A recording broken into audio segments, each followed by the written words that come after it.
नमस्कार दर्शक बंधु जदि आप आज सुना कि रूपा किणवा जाऊँगी तेज जाणी रखु कि आज घर बजार में 24 क्यारेट और 22 क्यारेट सुनार मूल्य कौन रही। भारतीय बजार में 24 क्यारेट सुनार मूल्य 97,310 टंका रही है बेले से 22 क्यारेट सुना दर 99,200 टंका रही। ठीक से ओडिशार राजधानी भुवनेश्वर में 24 क्यारेट सुना मूल्य 10 ग्राम पिछा 97,310 टंका रही है बेले 22 क्यारेट सुनार मूल्य 99,200 टंका पहुंची। तेज मुंबई में 24 क्यारेट सुना मूल्य 97,310 टंका और 22 क्यारेट सुनार मूल्य 99,200 टंका रही। नुआ दिल्ली में 97,460 टंका और 22 क्यारेट सुनार मूल्य 99,350 टंका रही।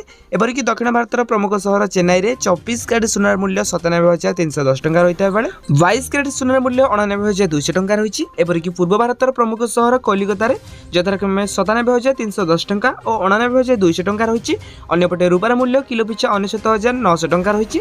जदि आपको प्रतिदिन सुना रूपार मूल्य जानवा चाहते तेज आम चैनल को सब्सक्राइब कर नोटिफिकेशन को ऑल बटन में सेट करने सहित वीडियो को लाइक करूँ। डिस्क्रिप्शन में लिंक अच्छी जाइए टेलीग्राम चैनल में जॉइन हो जातु।